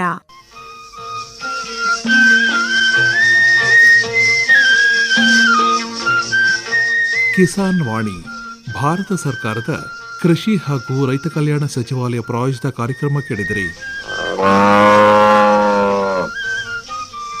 ಈ ಕಾರ್ಯಕ್ರಮ ಆಕಾಶವಾಣಿ ಮೈಸೂರು ಕೇಂದ್ರದ ಕೊಡುಗೆ.